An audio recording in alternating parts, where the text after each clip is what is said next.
They told me the garage was temporary. That was 3 years ago. Last week, I made sure they found out what temporary really means when you're the one sleeping under a bridge. Before we jump back in, tell us where you're tuning in from, and if this story touches you, make sure you're subscribed, because tomorrow I've saved something extra special for you. My name is Janna Mitchell, and I'm 54 years old. For the past 3 years, I've been living in what used to be my late husband's workshop, a converted garage behind the house that my stepson Michael inherited when his father passed away. The concrete floor stays cold even in summer, and the thin walls do nothing to block the Ohio wind that cuts through every crack and crevice. There's a space heater that trips the circuit breaker if I try to run it with anything else plugged in, and a camping toilet that I have to empty myself because the plumbing was never extended this far from the main house. I wake up every morning to the sound of Michael's BMW starting in the driveway, followed by his wife Sarah's SUV. They back out past my little window, sometimes so close I can see the steam from their coffee cups, the glow of their phone screens, the easy way they move through a world that doesn't require them to choose between heat and light. They live in the 4-bedroom house that Tom and I shared for 12 years, the house where I planted roses and painted walls and hosted every holiday dinner until the cancer took him. The arrangement wasn't supposed to be permanent. When Tom died, Michael inherited everything. The will was clear about that, written before Tom and I got married, never updated despite my gentle suggestions over the years. I understood. Michael was his only child, and blood runs thicker than second marriages that happen later in life. But Tom had promised me, in those final weeks when his voice was barely a whisper, that Michael would take care of me, that I wouldn't be thrown out on the street like some stranger who had wandered into their lives. Michael kept that promise, technically. He didn't throw me out. He just moved me to the garage and told me it was temporary while he figured out what to do with the property. He said he needed time to sort through his father's affairs, to decide whether to sell or rent the main house. He said the garage conversion his father had done years ago would be perfect for me, cozy and private, like having my own little apartment. He even helped me move my bedroom furniture out there, my dresser and the rocking chair Tom bought me for our anniversary. That was October 2021. By Christmas, when I asked about the timeline, Michael said he was still working with lawyers and real estate agents. By the following summer, when I brought it up again, Sarah snapped that I should be grateful they weren't charging me rent. By this past winter, they had stopped acknowledging my questions altogether. I had become part of the landscape, like the garden shed or the old fence post that nobody bothers to remove because it's easier to ignore. The garage is 12 feet by 20 feet. I measured it myself with a tape measure I found in Tom's old toolbox. There's enough space for my bed, the dresser, a small table where I eat my meals, and a narrow path to walk from one end to the other.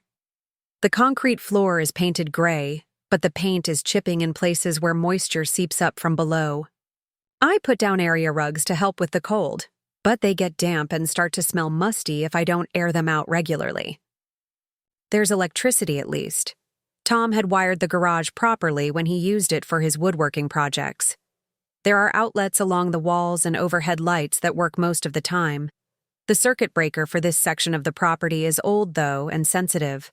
If I run the space heater and the electric kettle at the same time, everything shuts off and I have to walk around to the back of the main house to flip the switch. Sarah gets irritated when this happens because it also controls the outdoor lights they use for their evening barbecues. The water situation is more complicated. There's a utility sink in the corner where Tom used to wash paintbrushes and rinse tools. The water runs cold except for a brief moment in summer when the pipes heat up from sitting in the sun. I brush my teeth there and wash my face, fill jugs for drinking water and instant coffee. For showers, I have to use the community center, downtown, paying $5 each time to access the locker room facilities. On days when I can't afford it, or when my arthritis makes the walk too difficult, I make do with a washcloth and the cold water from the utility sink. Laundry means walking 6 blocks to the coin-operated machines at the strip mall. I carry everything in a large canvas bag that hurts my shoulder by the time I get there. The round trip takes most of an afternoon, especially when I have to wait for machines or when other people are using the folding tables. I've learned to go on weekday mornings when it's less crowded, but that means taking time off from my part-time job at the library, which means less money for everything else. The job at the library pays $12 an hour for 20 hours a week. It's not much, but it's something. I help with book returns, shelving, and basic computer assistance for patrons who struggle with the online catalog. The work is quiet and predictable, which I appreciate, but the pay barely covers my basic expenses: food, the shower fees, laundry, the small amount I contribute for utilities in the garage, and the phone bill that keeps me connected to the world. There's nothing left over for emergencies or for saving toward a deposit on my own place. Michael and Sarah both work full-time jobs with good salaries. Michael sells insurance and Sarah manages a dental office. They drive new cars, take vacations to Florida every winter, and have their groceries delivered to the house twice a week. I watch the delivery trucks pull up, see the drivers carrying bags full of fresh produce and meat and name-brand items that I can't afford on my library wages. Sometimes Sarah will bring me leftovers from their dinner, usually things that are about to go bad or dishes that didn't turn out the way she hoped.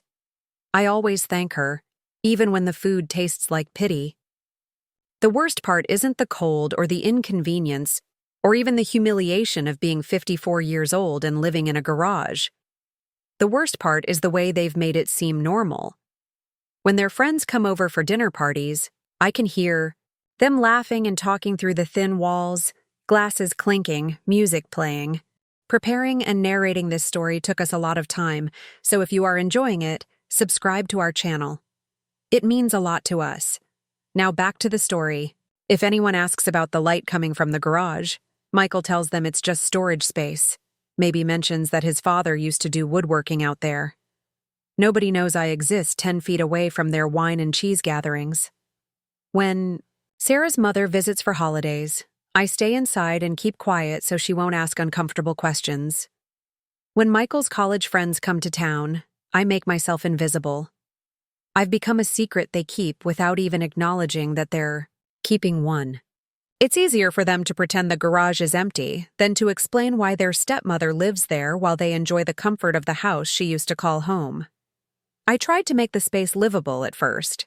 I hung curtains to cover the small windows, brought in plants that could survive with minimal light, arranged my furniture to create the illusion of separate areas for sleeping and sitting.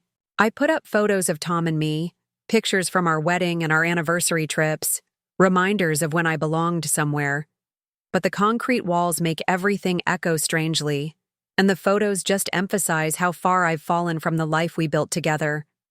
Winter is the hardest season. The space heater barely keeps the temperature above freezing on the coldest nights, and I sleep wearing layers of clothing under multiple blankets.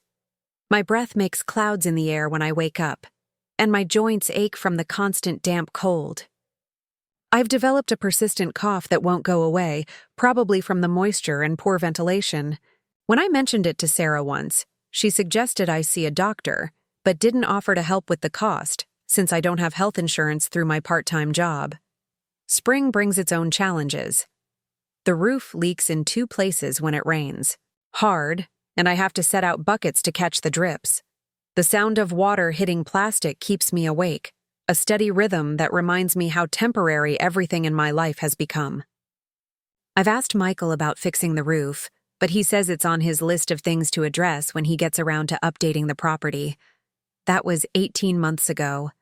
Summer is almost bearable, except for the humidity that makes everything feel sticky and oppressive. The garage has no air conditioning, just a small fan that moves the hot air around without actually cooling anything. The concrete floor sweats with condensation, making the area rugs soggy and increasing the musty smell that I can never quite eliminate. I spend summer evenings sitting outside on a lawn chair, watching the sunset and listening to the sounds from the main house, family dinners happening without me just a few yards away. The isolation is perhaps the cruelest part of this arrangement. I have no address that makes sense to anyone. When people ask where I live, I have to give Michael and Sarah's address. But I can't have mail delivered there because Sarah doesn't want to deal with sorting through my letters. I rent a post office box downtown, which costs money I don't have, and requires a walk I'm not always able to make. Friends from my old life, from when Tom was alive and we lived in the main house, have gradually stopped calling. It's hard to maintain relationships when you can't invite anyone over and when you're never quite sure how to explain your living situation. I've thought about leaving, of course. I've looked into apartments and rooms for rent, but everything requires first month's rent plus a security deposit, amounts that would take me years to save on my current income. The waiting lists for subsidized housing are long, and most programs have age requirements or income restrictions that I don't meet. At 54, I'm too young for senior housing, but too old and too poor for many other options. I'm stuck in a gap between programs, invisible to most assistance resources. Sometimes I stand at the small window and look at the house where I used to live, where I used to cook dinner in a real kitchen and take hot showers whenever I wanted, and fall asleep next to the man I loved without worrying about whether the heater would trip the breaker in the middle of the night. I remember hanging Christmas stockings and hosting birthday parties and feeling like I belonged somewhere. The distance between that window and the back door of the main house is maybe 30 feet, but it might as well be 30 miles for how unreachable that life seems now. Michael and Sarah have their own children, teenagers who visit occasionally and who treat the garage like it's actually invisible. They park their bikes against the side wall, leave sports equipment scattered near the door, use the outdoor outlet for charging their phones without seeming to realize or care that someone lives inside. When I try to move their things or ask them to be more careful, they look at me like I'm a strange neighbor who has no right to an opinion about their family's property. The legal reality of my situation is complicated and depressing. I have no lease, no written agreement, no documentation of any arrangement at all. Tom's will was clear about the property inheritance, and my name appears nowhere on the deed or the mortgage documents. I exist at Michael's discretion, allowed to stay as long as I don't cause problems or ask too many questions. The power dynamic is absolute and humiliating, and I suspect that's exactly how they prefer it. I've called tenant rights organizations, but they tell me that without a formal rental agreement, I have very few protections. I've spoken with social workers who sympathize but can't offer much beyond temporary shelter options that would separate me from the small amount of stability. I've researched legal aid services, but most are overwhelmed and focused on cases involving families with children or people facing immediate eviction from formal housing situations. The breaking point came on a Tuesday morning in March when I woke up to find water dripping directly onto my bed from a new leak in the roof. The spring rain had been particularly heavy, and something had finally given way in the aging structure above my head. I moved the bed, set out more buckets, and went to the main house to let Michael know about the problem. I knocked on the back door and waited, water still dripping from my hair, my pajamas damp and cold. Sarah answered the door in her bathrobe, coffee cup in hand, clearly annoyed at being disturbed during her morning routine. I explained about the leak, showed her the water stains on my clothing, asked if Michael could take a look at the damage. She sighed heavily and said she would mention it to him when he got home from work. Then she closed the door without inviting me in, or offering me a towel, or asking if I needed anything else. I stood there for a moment, dripping on their welcome. Matt, looking through the glass door at the warm kitchen, where Sarah was already back to reading something on her phone. The coffee maker was brewing a fresh pot. Sunlight streamed through clean windows onto granite countertops and stainless steel appliances. Steam rose from her mug, and she wrapped her hands around it like it was the most natural thing in the world to be warm and dry and comfortable on a Tuesday morning. That's when something inside me shifted. Not anger exactly, though that was part of it. Something colder and more calculating. Something that recognized the difference between charity and cruelty, between temporary hardship and deliberate humiliation. I had been grateful for so long, grateful for the roof over my head even when it leaked, grateful for the space even when it was inadequate, grateful for their tolerance even when it came with conditions that stripped away my dignity. But standing there in wet pajamas, watching Sarah return to her comfortable morning routine without a second thought for the woman whose bedroom was flooding 10 feet away, I realized that gratitude had become a trap. They kept me grateful by keeping me desperate, kept me quiet by keeping me dependent, kept me invisible by keeping me ashamed. The garage wasn't temporary housing. It was permanent exile, designed to remind me daily of my place in their hierarchy. I walked back to the garage, changed into dry clothes, and spent the rest of the day thinking, not about leaving, not about enduring, but about something else entirely. Something that had been building in the back of my mind for months, but that I had been too tired and too defeated to fully consider. I thought about the property records I had seen when Tom was alive, about the legal documents I had helped him organize, about the city codes and housing regulations that I had never paid attention to before, but that might be worth investigating now. That evening, I didn't ask Michael about the roof when he came home. I didn't mention the leak to Sarah when she walked past the garage on her way to get the mail. I just listened to their normal evening routine, the sounds of dinner preparation, and television and comfortable conversation, and I planned. For the first time in 3 years, I wasn't just surviving the day. I was preparing for something bigger. The next morning, I woke up with purpose for the first time in months. The leak had stopped during the night, but the damage was done. My mattress was soaked through in one corner, and the smell of damp fabric filled the small space. I stripped the bedding, moved everything I could away from the wet area, and propped the mattress against the wall to air dry. Then I made myself instant coffee with water from the utility sink and sat down at my small table with a notebook I hadn't touched in years. I started writing down everything I could remember about the property. Tom had shown me the deed when we first got married, explaining how the house had been in his family for decades before he inherited it from his mother. He had done most of the renovations himself over the years, adding the master bathroom, updating the kitchen, converting part of the basement into a family room. He had been proud of the work, proud of making the space his own. But I also remembered conversations about permits and inspections, about code requirements and safety regulations. Tom had been meticulous about following the rules, always checking with the city before making major changes. He had mentioned that the garage conversion, the one I was now living in, had been done in the early 2000s as a workshop space. He had never said anything about it being approved for residential use. I walked downtown to the library for my shift, but instead of heading straight to the circulation desk, I spent my break time at the public computer terminals. I searched for the city's building and zoning department website, looking for information about property records and permit requirements. The website was clunky and difficult to navigate, but I eventually found a section about requesting inspection reports and permit histories for specific addresses. It took me 20 minutes to figure out how to submit an online request, typing in Michael and Sarah's address and my contact information. The system said it would take 5 to 10 business days to process, but that copies of all permits and inspection reports would be mailed to me for a small fee. I paid the $15 with my debit card, money I couldn't really afford to spend, but something told me it would be worth it. During my lunch break, I walked over to the county courthouse.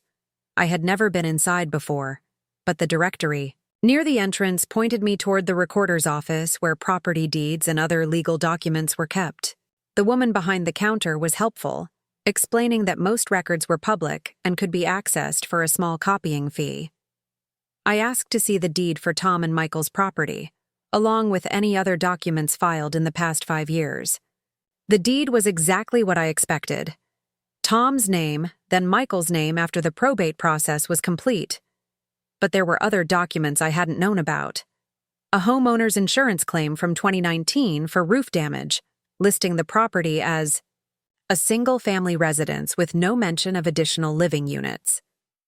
A property tax assessment from the same year, again describing the house as a single-family home with an attached garage used for storage and workshop purposes, Most interesting was a document from 2020, just months before Tom died. Michael had refinanced the mortgage, taking out a significant amount of equity. The loan paperwork described the property exactly the same way as the insurance and tax documents. Single-family residence, garage for storage, no mention of any rental units or additional living spaces. I made copies of everything, spending another $20 I didn't have, but feeling like I was building toward something important. That evening, I spread all the documents out on my small table in the garage. I read through them carefully, looking for details I might have missed. The pattern was clear. According to every official record, the garage where I lived was classified as storage and workshop space, not as a residential unit. There were no permits on file for converting it to living quarters, no inspections approving it for habitation, no documentation anywhere that suggested it was legal to use as someone's primary residence. I spent the next few days researching housing codes online during my breaks at the library. Ohio law was clear about what constituted legal residential space. Bedrooms needed windows of a certain size for emergency egress. Living spaces required proper heating and ventilation systems. Residential units needed access to running water and bathroom facilities. The garage met none of these requirements. The windows were too small, the heating was inadequate, and the closest bathroom was in the main house, which I had no guaranteed access to. More importantly, I learned that landlords could face significant penalties for renting illegal housing units. Fines, forced relocation of tenants, requirements to bring properties up to code before any residential use could continue. Even if no money was changing hands, allowing someone to live in unpermitted space could result in legal consequences for the property owner. The permit history arrived in my mailbox the following week. The envelope was thin, which I took as a bad sign, until I opened it and found exactly what I had hoped to see. No permits had ever been filed for residential conversion of the garage. The last permit on file was from 2003, when Tom had done electrical work for his woodworking equipment.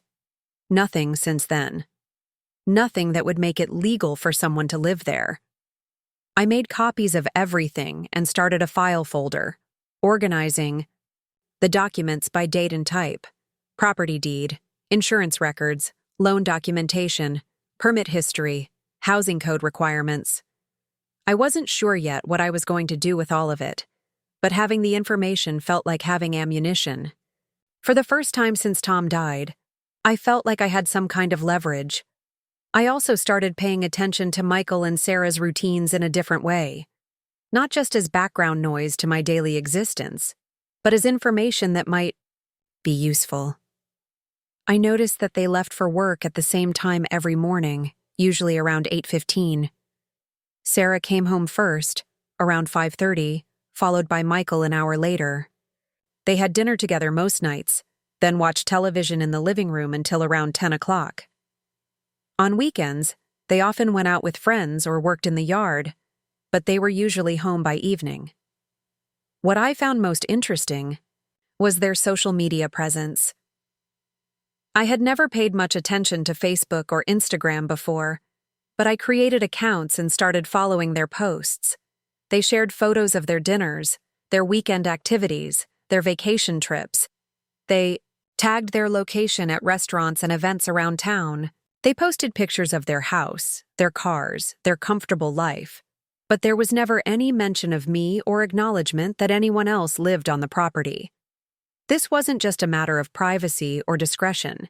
They were actively presenting themselves as a childless couple living alone in their inherited family home. When friends commented on their posts about having space for visitors or asked about coming to stay for weekends, Michael and Sarah always said yes without any mention of existing occupants. They were living as if I didn't exist, not just ignoring me, but erasing me from their narrative entirely. I also started researching my legal options more carefully. I found that while I had very few rights as an unofficial tenant, I did have some protections as a person who had been allowed to establish residency somewhere. Even without a lease, Michael couldn't just throw me out without proper notice. But more importantly, I learned that people living in illegal housing units often had grounds to file complaints with code enforcement, even against their own landlords. The idea grew slowly, like a seed that had been planted in fertile ground. I wasn't just a victim of their selfishness and indifference. I was evidence of their violation of housing laws.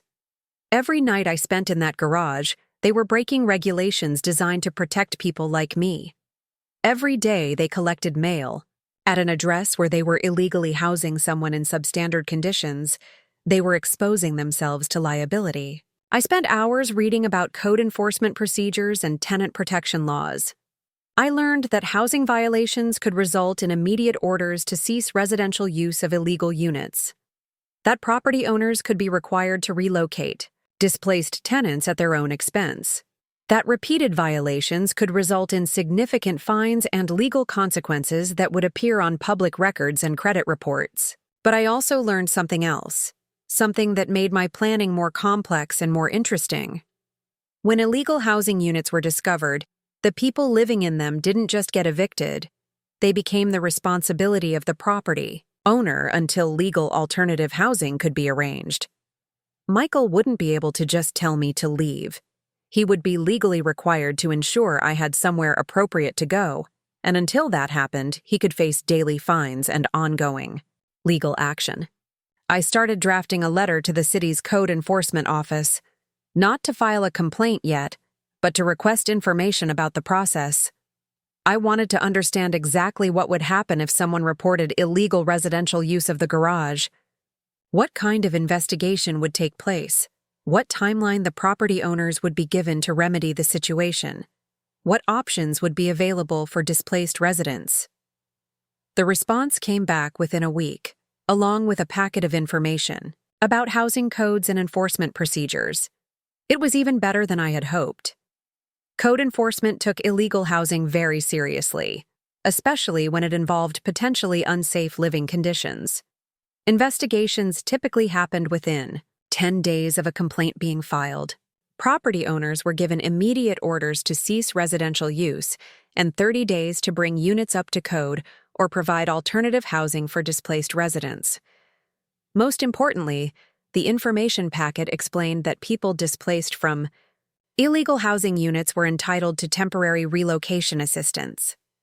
This could include hotel vouchers, rental assistance, or other support to ensure they weren't left homeless while permanent solutions were found. The property owner was responsible for these costs, and failure to provide adequate assistance could result in additional legal action and fines. I read through the packet 3 times, making notes and highlighting key sections. Then I sat back in my chair and looked around the garage with new eyes. The concrete floor, the inadequate heating, the leaking roof, the lack of proper bathroom, access. All of it was evidence. All of it was documentation of violations that Michael was responsible for, whether he realized it or not. But I wasn't ready to file the complaint yet. I wanted to understand all of my options first, to make sure I was prepared for whatever consequences my actions might trigger. I also wanted to give Michael and Sarah one more chance to address the situation voluntarily, though I suspected they would respond exactly the way they had been responding for 3 years. I decided to write them a letter, not angry or accusatory, just factual. I explained that I had been researching housing codes and had discovered that the garage wasn't approved for residential use. I mentioned that I was concerned about the legal implications for all of us and suggested that we work together to find a solution that would bring the property into compliance with city regulations.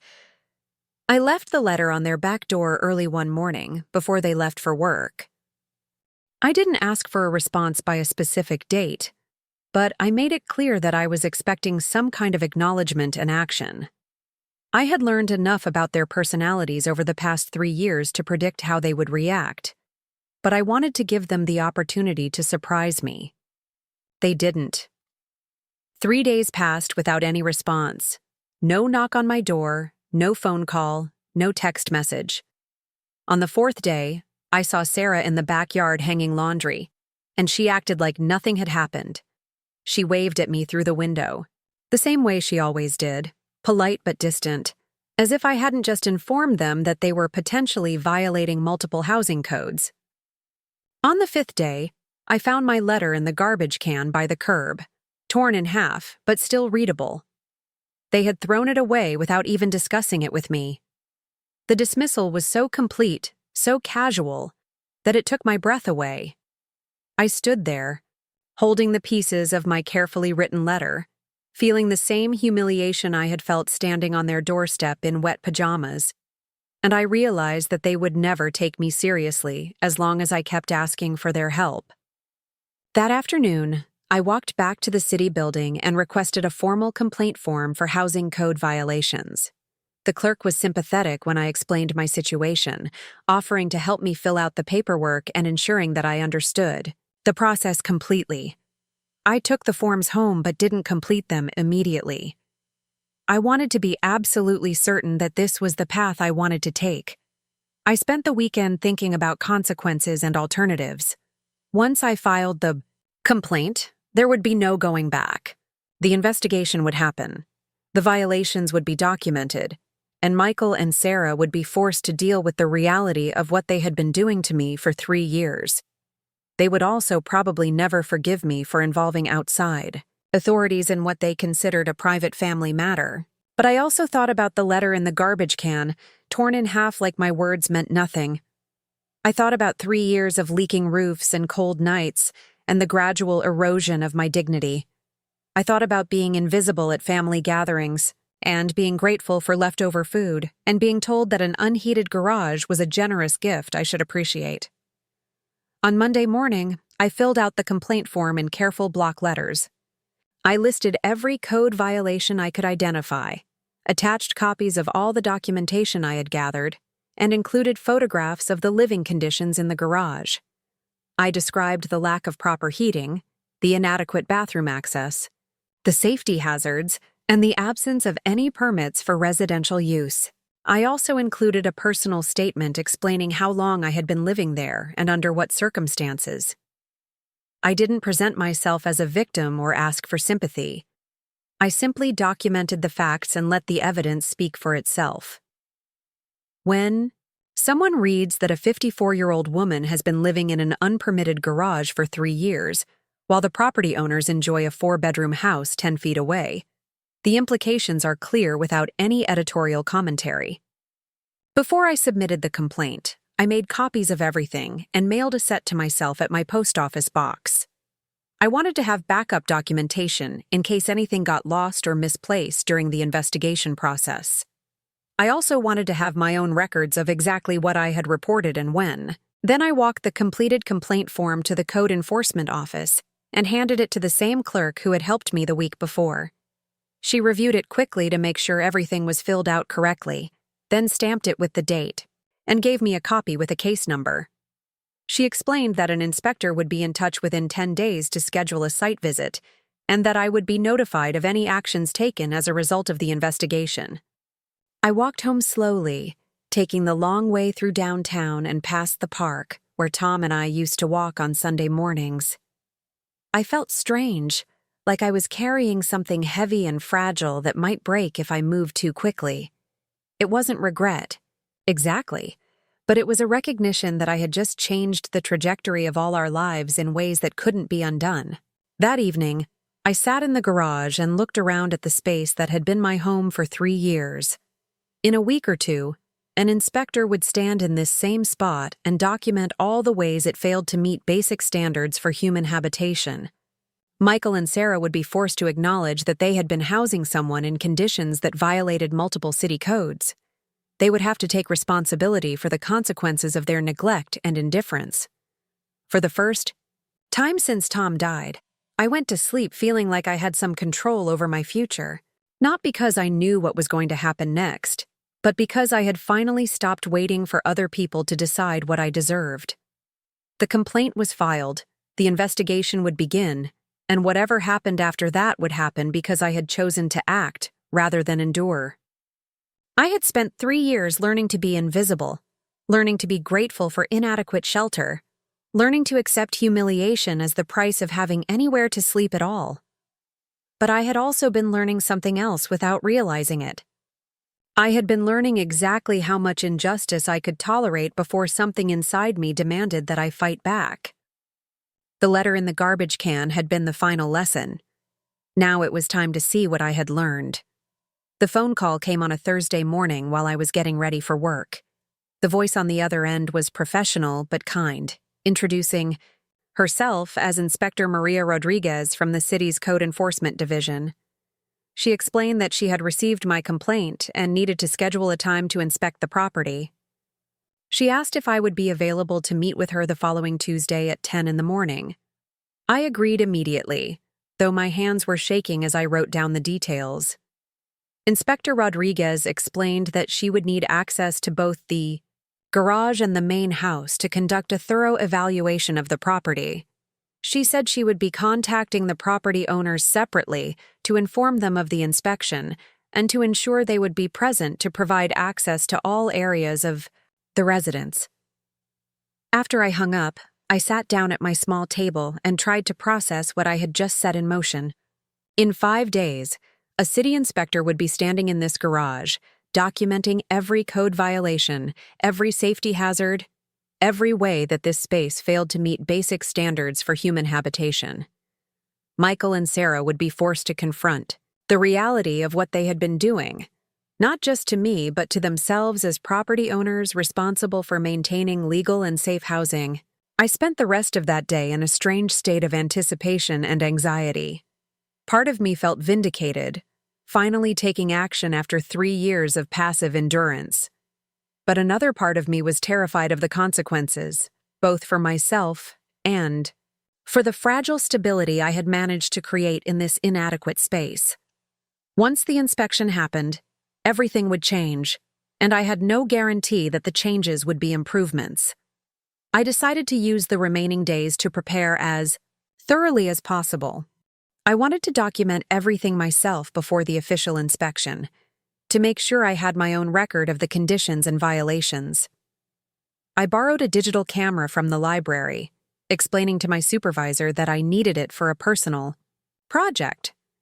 She was happy to let me check it out over the weekend, along with a basic photography guide that would help me take clear, well-lit pictures. I spent Saturday morning photographing every aspect of the garage systematically. The concrete floor with its chipped paint and damp spots, the inadequate heating system with its single space heater and overloaded electrical outlets, the leaking roof with water stains spreading across the ceiling tiles, the small windows that would be impossible to escape through in an emergency, the utility sink that served as my only source of running water. I also took pictures of the main house from the outside, showing the contrast between the well-maintained family residence and the converted garage where I lived. The difference was stark and undeniable. Fresh paint on the house, peeling paint. In the garage, professional landscaping around the house, weeds growing against the garage walls. New windows and doors on the house, drafty gaps and loose fixtures in the garage. I organized all the photographs on the library's computer system, creating a digital folder with detailed captions for each image. I printed copies of the most important shots, creating a visual record that would supplement the written documentation I had already compiled. I wanted to be prepared for any questions the inspector might have, any details she might need clarified during her evaluation. I also spent time researching Inspector Rodriguez online, trying to understand her background and approach to code enforcement. I found several news articles mentioning her work on housing violations around the city, including cases where property owners had been required to relocate tenants and pay significant fines for maintaining illegal residential units. The articles described her as thorough and fair, someone who took housing safety seriously, but who also tried to work with property owners to find reasonable solutions when possible. This gave me some confidence that the inspection would be conducted professionally and objectively. I wasn't looking for revenge against Michael and Sarah, just acknowledgement of the violations and a legal framework for resolving the housing situation. I wanted them to understand that there were consequences for treating someone's basic shelter needs with such casual disregard. On Sunday, I received a text message from Michael that was both predictable and infuriating. It was the First direct communication I had received from him in months, and the tone was exactly what I expected. He said he had been contacted by a city inspector about some kind of complaint related to the garage, and he wanted to know what I had told them. He said he hoped I understood that involving outside authorities in family matters was unnecessary and potentially embarrassing for everyone involved. I didn't respond immediately. Instead, I printed out a copy of the text message and added it to my documentation file. His choice of words was revealing. He called the inspection a complaint about the garage, not about illegal housing or code violations. He described it as a family matter, not as a legal and safety issue. He was concerned about embarrassment, not about the 3 years I had spent living in substandard conditions. I finally responded with a simple message explaining that I had filed a routine housing inspection request because I wanted to ensure that the garage met city safety standards. I said I hoped he understood that living in a space that complied with building codes was important for everyone's protection and liability. I kept the tone neutral and factual, avoiding any language that could be interpreted as accusatory or emotional. His response came back within minutes, and the shift in tone was dramatic. He said he couldn't believe I would go behind their backs to involve city officials in what should have been a private conversation. He said they had been generous in allowing me to stay on the property and that he was disappointed in my lack of gratitude and consideration. He said the inspection was completely unnecessary and potentially damaging to their reputation in the neighborhood. I printed that message too and added it to my file. The contrast between his two texts was striking. The first had been cautious and diplomatic, trying to understand what was happening. The second was angry and defensive, focused on his own inconvenience, rather than any concern for my well-being or the legitimate housing issues I had raised. Monday morning brought another call from Inspector Rodriguez. She wanted to confirm the appointment for the following day and to let me know that she had spoken with the property owners. She said they had initially resisted the inspection, claiming it was unnecessary, but that she had explained their legal obligation to provide access when housing violations were reported. She also mentioned that she had reviewed the documentation I had submitted with my complaint and found it very thorough and well organized. She said it was clear that I had done significant research into housing codes and violation procedures, and that my complaint raised legitimate concerns that needed to be investigated. Her professional validation of my approach gave me confidence that I had handled the situation appropriately. That afternoon, I noticed increased activity around the main house. Michael came home early from work, and I could see him through the windows moving around the garage area, possibly trying to assess what the inspector would find.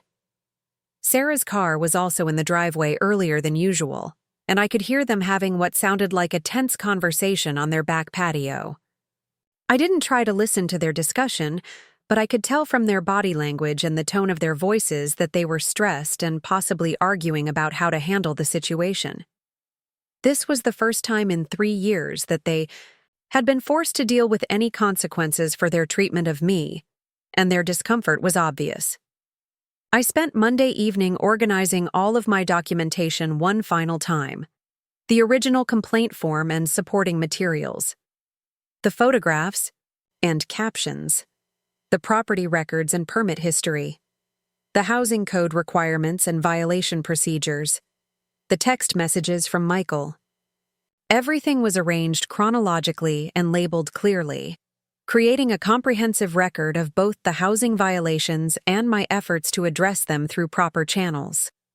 I also prepared a written statement summarizing my living situation and the timeline of events leading up to the complaint. I wanted to be able to provide Inspector Rodriguez with a clear, factual account of how I had ended up living in the garage and what steps I had taken to try to resolve the situation before involving code enforcement.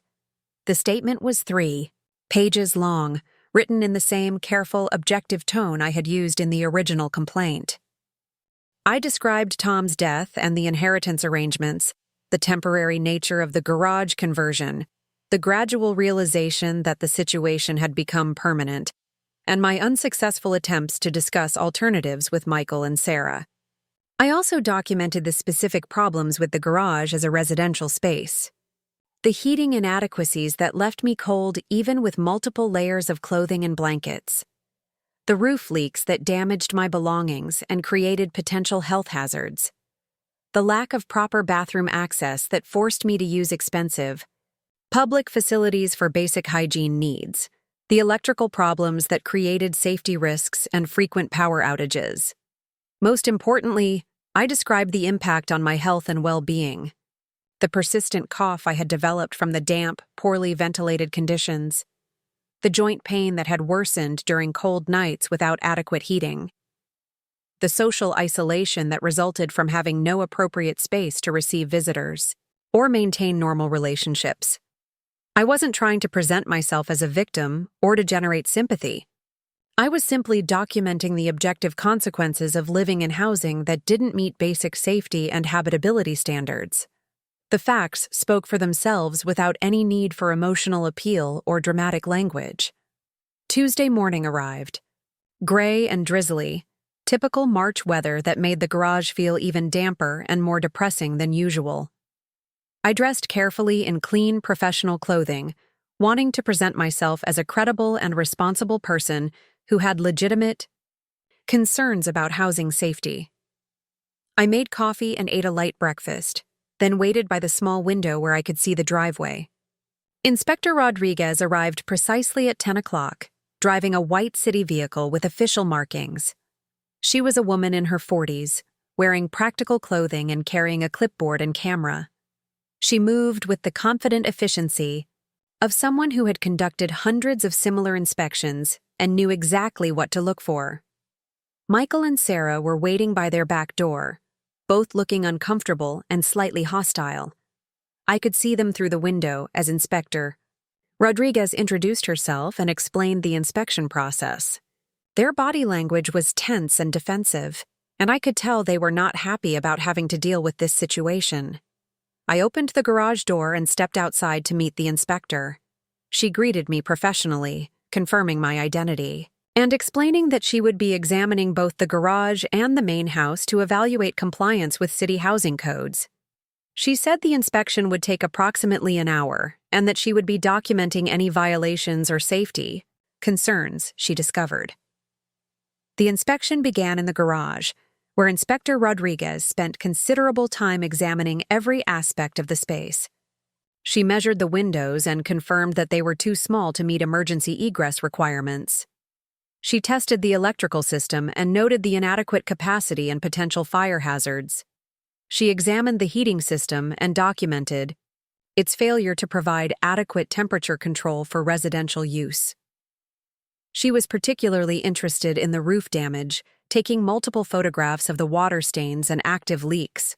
She also documented the lack of proper ventilation, the inadequate bathroom access, and the absence of any permits for residential conversion.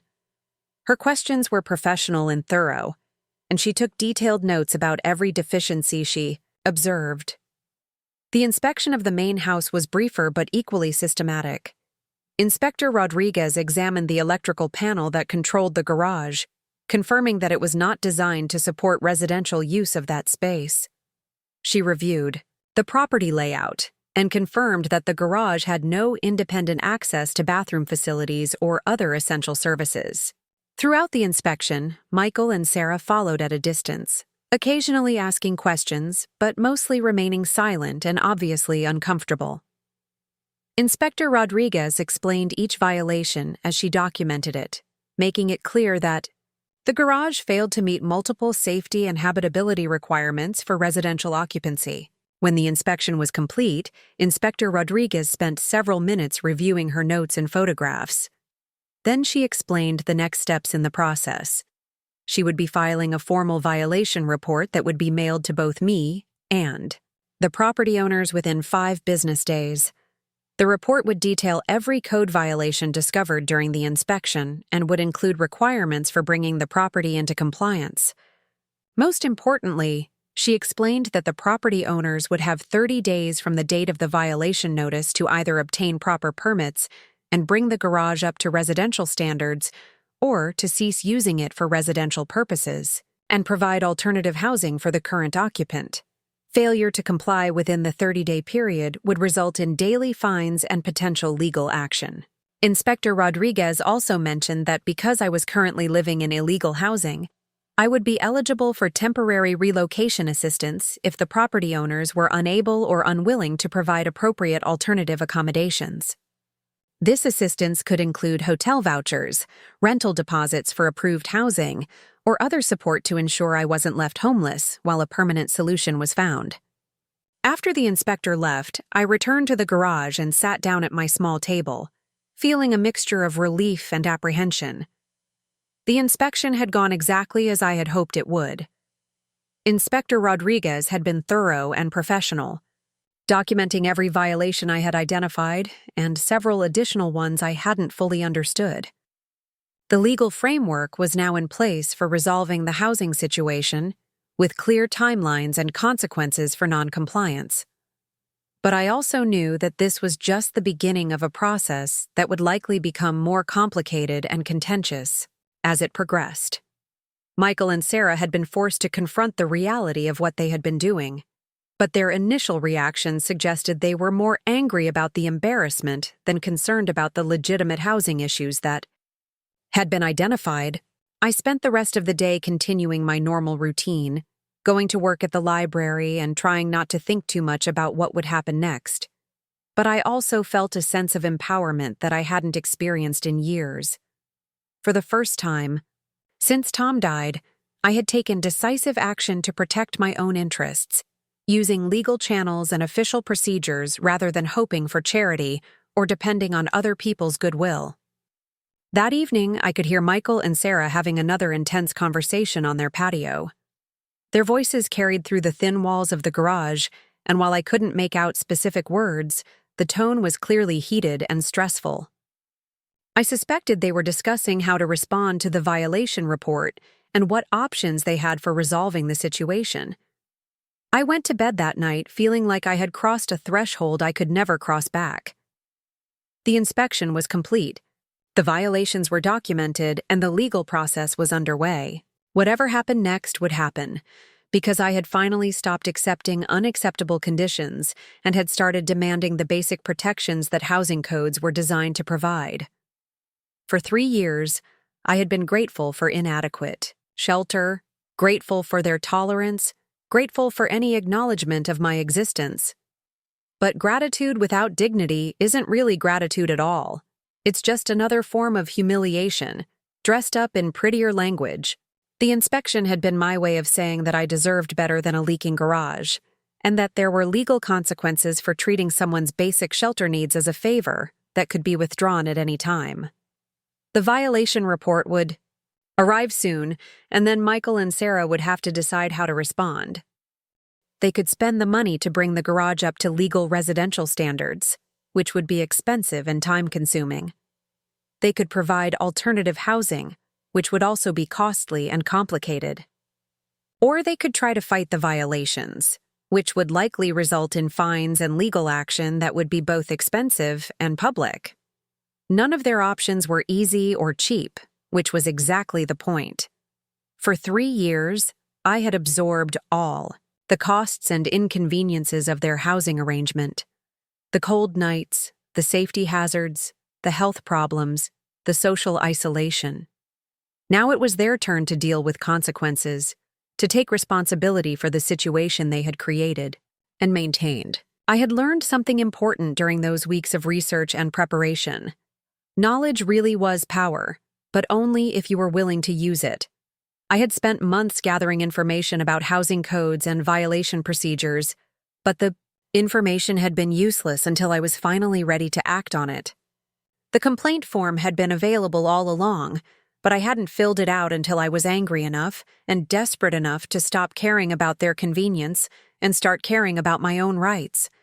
The inspection was complete, the documentation was filed, and the legal process was underway. Now all I had to do was wait and see whether Michael and Sarah would choose to do the right thing voluntarily, or whether they would need additional pressure to understand that their treatment of me had real consequences that they could no longer ignore. The violation report arrived on a Friday afternoon, delivered by certified mail that required my signature. The envelope was thick and official, bearing the city seal and marked with bold letters indicating it contained important legal documents. I signed for it at the post office where I rented my box, my hands trembling slightly as I accepted the envelope that would change everything. I didn't open it immediately. Instead, I walked home slowly, carrying the envelope like it contained something fragile and explosive. In a way, it did. Inside were the official findings that would force Michael and Sarah to confront the legal consequences of housing me in an illegal residential unit for 3 years. The weight of the envelope felt symbolic of the power I had finally claimed after years of powerlessness. When I reached the garage, I sat down at my small table and carefully opened the envelope. The violation report was 12 pages long, typed, on official letterhead and signed by Inspector Rodriguez. It was comprehensive and damning, documenting every code violation with detailed descriptions and accompanying photographs. The violations were categorized by severity and type. Critical safety violations included inadequate emergency egress through windows too small for human escape, electrical systems overloaded beyond safe capacity, and heating systems insufficient for residential occupancy. Habitability violations included lack of proper bathroom access, inadequate ventilation leading to moisture and mold issues, and structural deficiencies including roof leaks and deteriorating insulation. The report also noted the complete absence of permits for residential conversion, meaning the garage had never been legally approved for human habitation. This wasn't just a matter of bringing existing housing up to current standards. This was a legal residential use that had never been authorized and could not be made legal without extensive and expensive renovations. Most importantly, the report included a compliance timeline that left no room for ambiguity. Michael and Sarah had exactly 30 days from the date of the report to either obtain proper permits and complete all necessary renovations to bring the garage up to residential code or to cease residential use of the space and provide appropriate alternative housing for the current occupant. The financial implications were spelled out clearly. If they chose to make the garage legally habitable, the renovations would include installing proper windows for emergency egress, upgrading the electrical system to handle residential loads, installing adequate heating and ventilation systems, providing direct access to bathroom facilities, and repairing all structural damage, including the leaking roof. The estimated cost for these improvements was between $15,000 and $25,000. If they chose not to renovate, they were legally required to provide temporary housing for me until permanent arrangements could be made. This could include paying for hotel accommodations, providing rental assistance for approved housing, or covering other relocation expenses. The report specified that these costs were the responsibility of the property owner and could not be passed on to the displaced resident. Failure to comply with either option within the 30-day deadline would result in daily fines starting at $100 per day and increasing by $50 each week until the violations were resolved. The fines would continue indefinitely until the property was brought into compliance or the illegal residential use was discontinued. The report concluded with a notice that copies were being sent to the property owners at the main house address, and that a follow-up inspection would be scheduled for the 31st day to verify compliance with the violation remedies. If violations remained unresolved at that time, the case would be referred to the city attorney's office for additional legal action. I read through the entire report twice, taking notes and highlighting key sections. Then I made copies of everything and filed the originals in my growing collection of legal documents. For the first time in 3 years, I had official validation that my living conditions were not just uncomfortable or inconvenient, but actually illegal and unsafe. The weekend passed quietly, but on Monday morning, the atmosphere around the property changed dramatically. I could hear Michael and Sarah having heated conversations through the thin walls of the garage, their voices tense and urgent. Car doors slammed more forcefully than usual, and their normal routines seemed disrupted and chaotic. On Tuesday morning, Michael knocked on the garage door for the first time since I had moved in 3 years earlier. I opened it to find him, standing there with a folder in his hands. his expression a mixture of anger and frustration that he was trying to control. He asked if he could come in to talk, and I stepped aside to let him enter, though the small space immediately felt cramped and uncomfortable with both of us in it. He looked around the garage as if seeing it for the first time, taking in the concrete floor, the space heater, the utility sink, the camping toilet in the corner.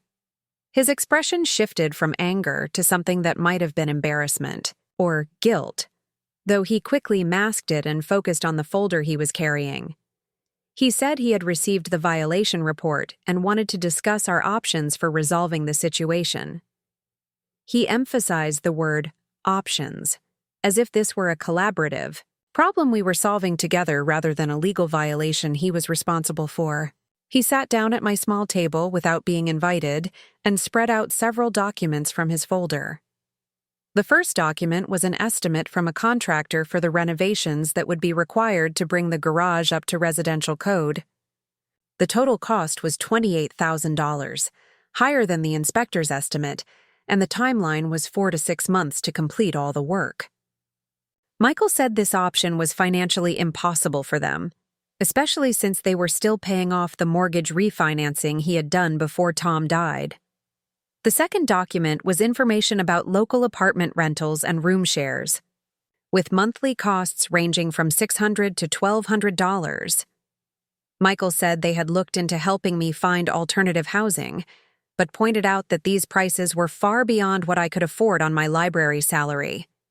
He seemed to be implying that the housing problem was as much mine as his. The third document was a proposed agreement he had drafted himself, asking me to voluntarily withdraw the code enforcement complaint in exchange for an additional 6 months to find my own housing solution.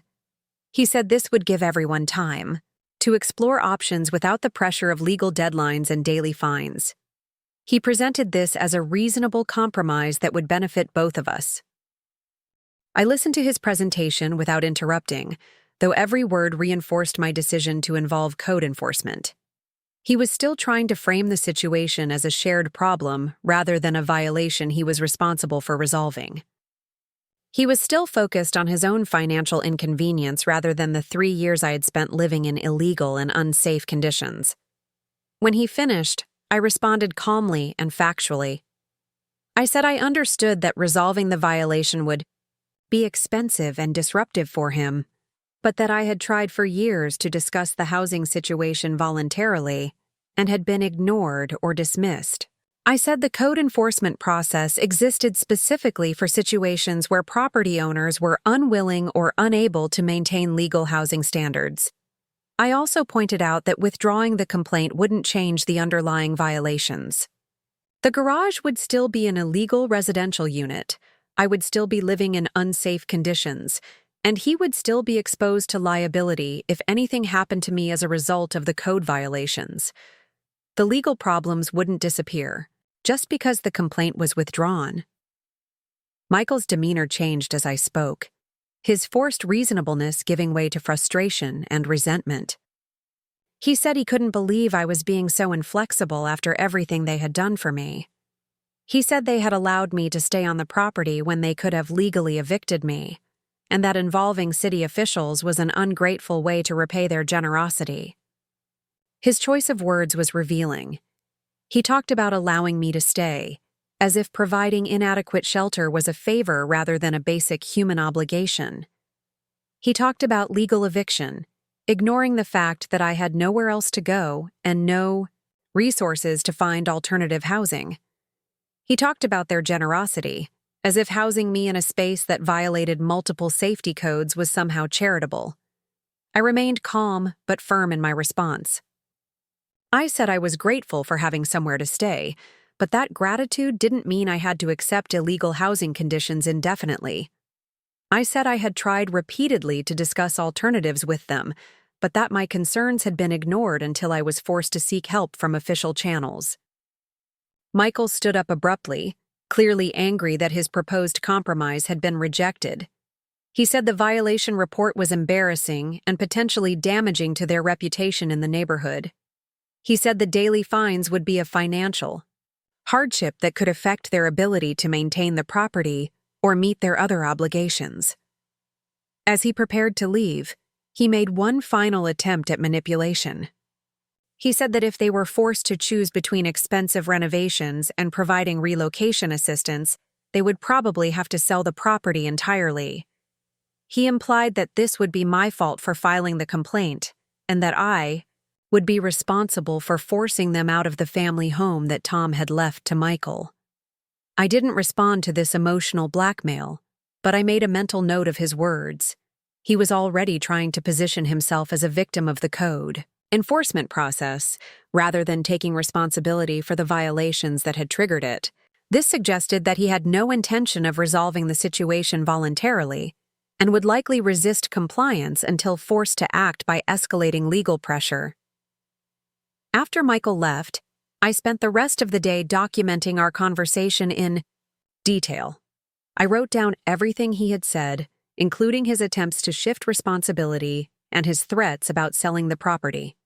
I also noted his admission that the renovations would be financially difficult, which suggested that he might choose the relocation assistance option rather than bringing the garage up to code. That evening, I could hear another intense conversation between Michael and Sarah on their patio.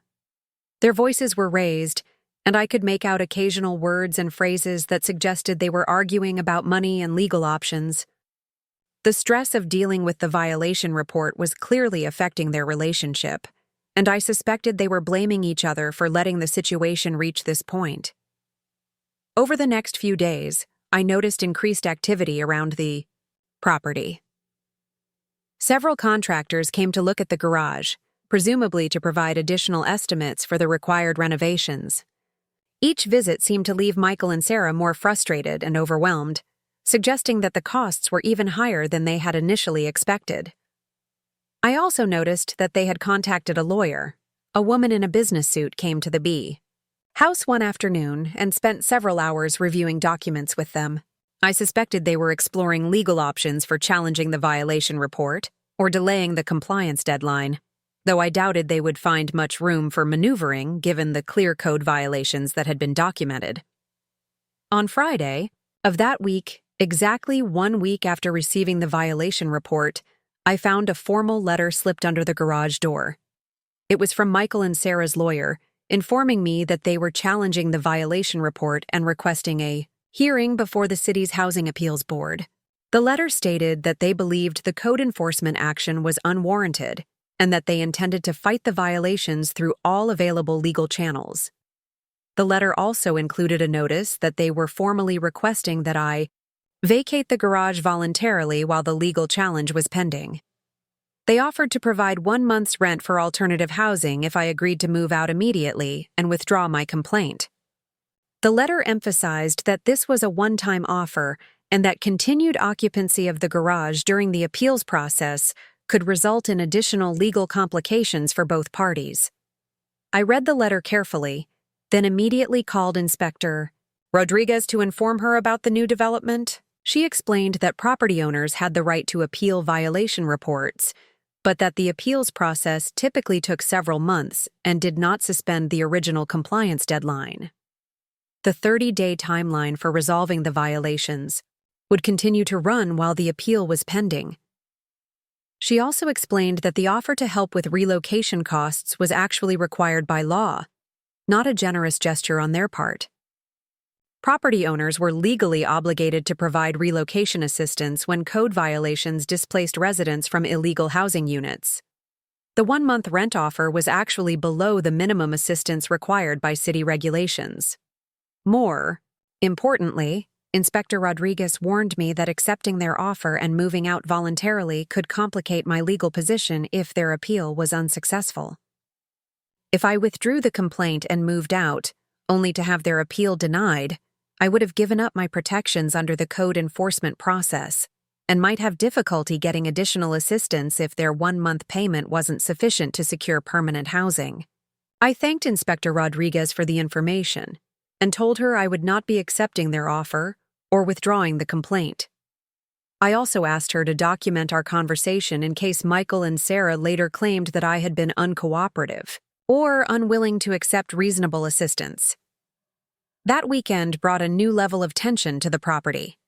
I could see Michael and Sarah through their windows, surrounded by legal documents and contractor estimates, clearly struggling to understand their options and the potential costs of each choice. Their normal weekend routines of yard work and social activities had been completely disrupted by the crisis I had created. On Sunday evening, I received a text message from Michael that was very different in tone from his previous communications. Instead of anger or manipulation, the message was pleading and desperate. He said they were facing financial ruin if they were forced to pay for renovations or ongoing relocation assistance. He said they couldn't afford $28,000 for renovations, and they couldn't afford to pay my housing costs indefinitely while I found a permanent solution. He asked me to reconsider withdrawing the complaint, promising that they would work with me to find a reasonable timeline for moving to alternative housing. He said they understood that the garage wasn't appropriate for long-term residents, but that they needed time to explore options that wouldn't force them into bankruptcy or foreclosure. I didn't respond to the text message immediately. Instead, I spent the evening thinking about what I had accomplished and what I hoped to achieve. The code enforcement process had worked exactly as intended. The violations had been documented, the legal requirements had been established, and the property owners were facing real consequences for maintaining illegal housing. But I also recognized that my goal had never been to destroy Michael and Sarah financially or to force them out of their home. My goal had been to stop living in illegal and unsafe conditions and to ensure that there were consequences for treating someone's basic shelter needs with casual indifference. The next morning, I composed a careful response to Michael's text message. I said I understood that resolving the violations would be expensive and difficult, but that I had tried for 3 years to address the housing situation through voluntary discussions. I said I was willing to work with them on a reasonable timeline for compliance, but that I would not withdraw the complaint or move out without guarantees of appropriate alternative housing. I also suggested that they contact the city's housing assistance office to explore programs that might help with relocation costs or renovation financing. I said I was interested in finding a solution that worked for everyone, but that any solution had to address the underlying code violations and provide me with safe, legal housing. His response came back within an hour, and for the first time in 3 years, he acknowledged that they had made mistakes in how they had handled the situation. He said they had never intended for the garage arrangement to become permanent, and that they realized they should have been more proactive about finding alternatives. He said they wanted to work together to find a solution that would satisfy the code enforcement requirements without causing unnecessary hardship for anyone. This was the first time Michael had taken any responsibility for the housing situation or expressed any concern for my well-being. It was also the first time he had suggested working together rather than trying to pressure me into accepting inadequate solutions. The change in tone suggested that the reality of the legal consequences had finally broken through his denial and defensiveness. I agreed to meet with them the following evening to discuss specific options for compliance with the violation. Report. I said I would be willing to be flexible about timelines and implementation details, but that any agreement had to result in my living in housing that met legal safety standards. I also said I wanted any agreement to be reviewed by Inspector Rodriguez to ensure it would satisfy the code enforcement requirements. For the first time since Tom died, I felt like Michael and Sarah were finally ready to treat me as an equal participant in solving a problem rather than as an inconvenience they hoped would disappear. The violation report had given me leverage I had never had before, and they were finally beginning to understand that ignoring the situation was no longer an option. The 30-day compliance deadline was still ticking, and daily fines would begin automatically if the violations weren't resolved. But for the first time, I felt optimistic that we might be able to find a solution that would get me out of the garage and into appropriate housing without destroying their financial stability. The legal pressure had finally forced them to take the situation seriously, and their desperation had made them willing to negotiate in good faith. The meeting was scheduled for Tuesday evening, giving us both time to research options and prepare proposals. I spent Monday contacting local housing assistance programs and rental agencies, gathering information about what it would actually cost to relocate me to safe, legal housing. I wanted to go into the negotiation with realistic expectations and concrete alternatives, not just demands that they fix the problem somehow. I also prepared a timeline for compliance that would give them enough time to arrange financing or assistance while still meeting the city's requirements.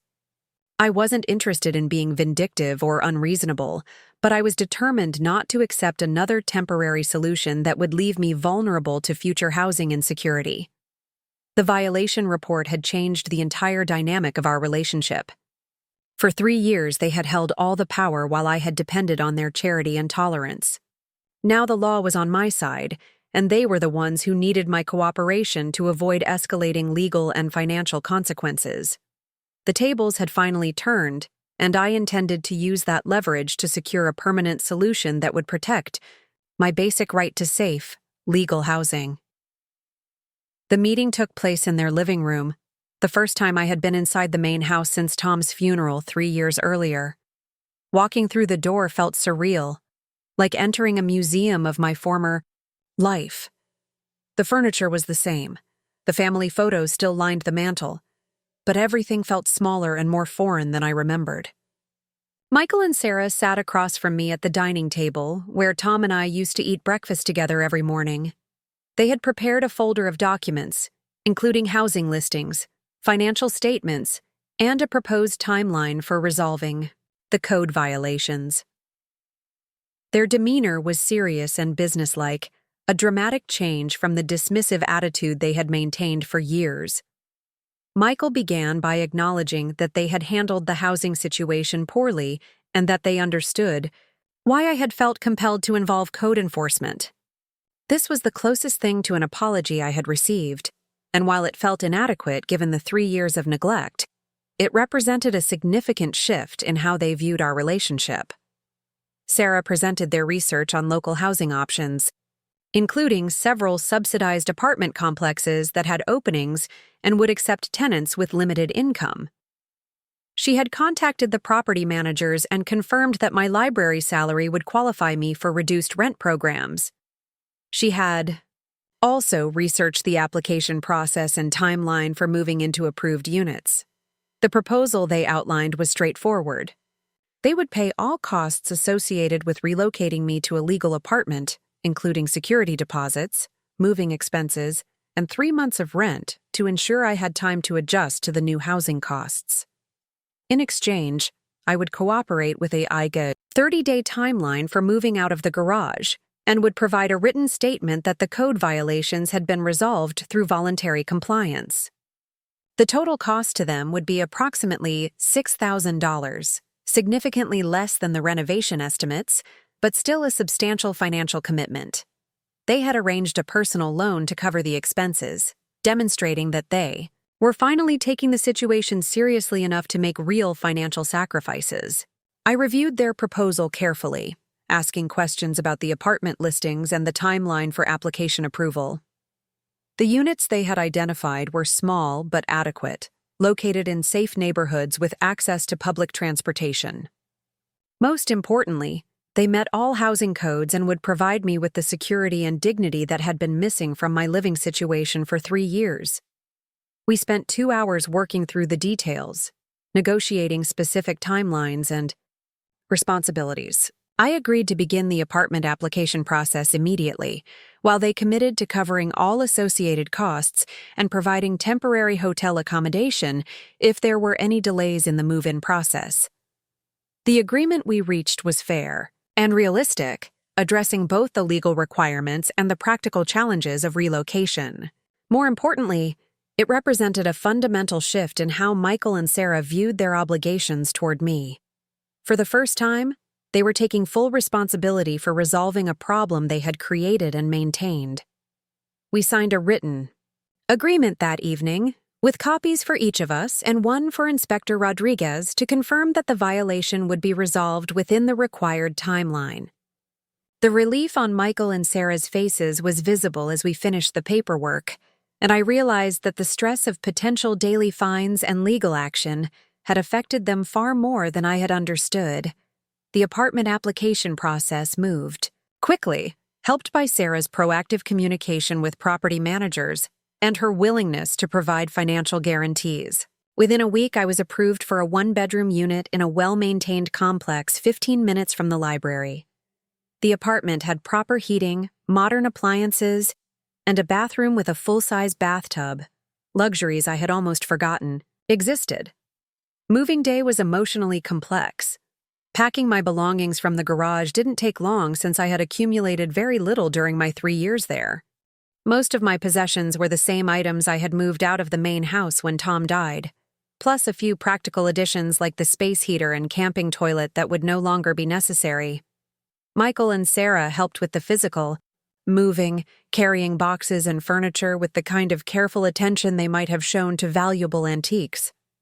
They seemed genuinely concerned about handling my belongings respectfully, perhaps recognizing for the first time that these items represented the remnants of a life they had helped to diminish. The new apartment was small but felt enormous compared to the garage. Having a real kitchen, a proper bedroom, and a bathroom with hot water seemed almost impossibly luxurious after years of making do with utility sinks and space heaters. I spent the first evening just walking from room to room, appreciating the simple pleasure of privacy and comfort. Inspector Rodriguez conducted her follow-up inspection on schedule, confirming that the garage was no longer being used for residential purposes and that I had been relocated to appropriate housing.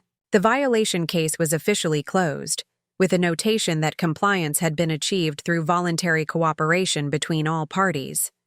The 3 months of prepaid rent gave me time to adjust to my new living situation and to rebuild some of the social connections I had lost during my years of isolation. I was able to invite coworkers from the library to visit, something that had been impossible in the garage. I joined a book club at the community center and started attending events that I had avoided while living in substandard conditions. Most surprisingly, my relationship with Michael and Sarah began to evolve in ways I hadn't expected. The crisis of the code enforcement action had forced all of us to confront realities we had been avoiding, and the resolution process had required a level of honest communication that had been missing for years. Michael started calling occasionally to check on how I was settling into the apartment, conversations that gradually expanded beyond practical concerns to include memories of Tom and discussions about family dynamics. Sarah sent occasional text messages with information about community events or sales at stores where I shopped, small gestures that suggested she was finally seeing me as a person rather than as an obligation.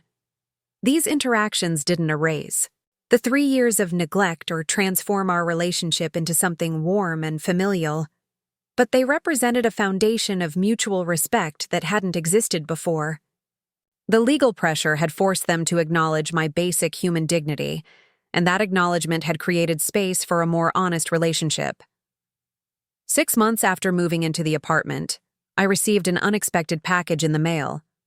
Inside was a keychain with a small house charm and a note from Michael explaining that it was something Tom had bought for me years earlier, but that had been lost in the confusion after his death.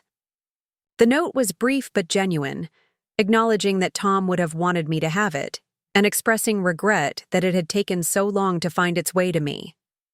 The gesture was small but meaningful, representing a recognition of my connection to Tom and to the family history that Michael had inherited. It wasn't an apology for the years of garage living, but it was an acknowledgement that I had been important to his father and deserved to be treated with corresponding respect. I realized that the code enforcement action had accomplished something beyond just securing proper housing. It had forced all of us to confront the consequences of indifference and to establish boundaries based on legal requirements rather than personal feelings.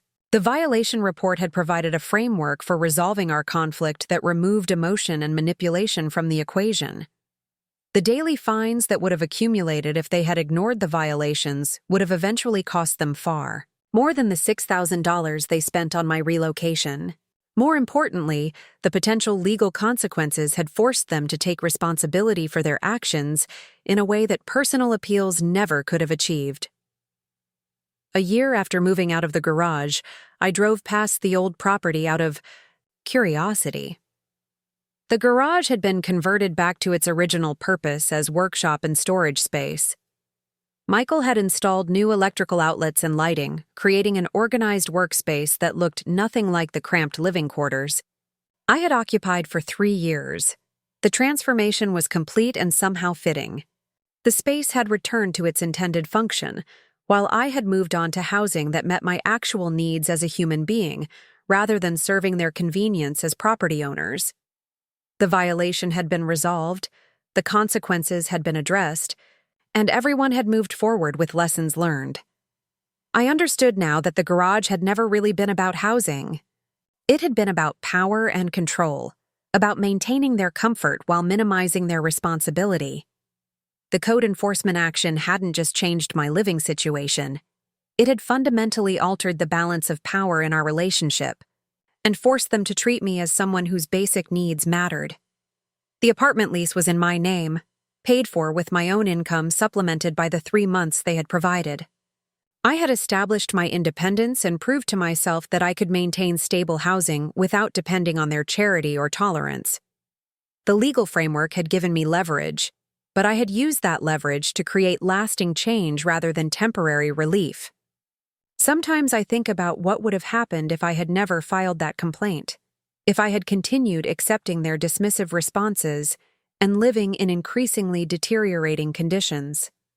The roof would have kept leaking, the heating would have remained inadequate, and my health would have continued to decline while they enjoyed their comfortable life 10 feet away. The violation report had been more than just documentation of housing code failures. It had been proof that indifference has consequences, that neglect can be measured and quantified, and that legal systems exist to protect people who lack the power to protect themselves. It had shown that sometimes the only way to get someone's attention is to speak in a language they can't ignore. I keep copies of all the documents from the code enforcement process in a folder in my apartment, not as trophies, but as reminders. They remind me that knowledge without action is powerless, that suffering in silence protects no one, and that legal systems can be tools for justice when used by people who understand how to access them. The garage is empty now except for lawn, equipment and holiday decorations. The space heater is gone, the camping toilet has been removed, and the utility sink serves its original purpose of cleaning tools and washing paintbrushes. The concrete floor is no longer anyone's bedroom, and the small windows no longer frame anyone's view of a world they've been excluded from. Michael and Sarah still live in the main house, still drive their nice cars and take their Florida vacations. But they also now understand that housing someone in illegal conditions carries real risks and real costs. They learned that code enforcement exists for a reason, and that ignoring violations doesn't make them disappear. Most importantly, they learned that the woman they had housed in their garage for 3 years was capable of research, planning, and action when pushed beyond her limits. They learned that gratitude without dignity isn't sustainable, and that treating someone's basic shelter needs as a favor eventually backfires when that person discovers they have legal rights and protections. I still work at the library, still earn $12 an hour for 20 hours a week. But now I come home to an apartment with heat that works, plumbing that functions, and windows large enough to let in light and hope. I have my own address, my own mailbox, and my own space where visitors are welcome and privacy is guaranteed. The code violations that forced us all to change weren't really about building permits or emergency egress requirements. They were about human dignity and the legal frameworks that exist to protect it. They were about the difference between charity and justice, between gratitude and rights, between enduring and thriving. Up next, you've got 2 more standout stories right on your screen. If this one hit the mark, you won't want to pass these up. Just click and check them out.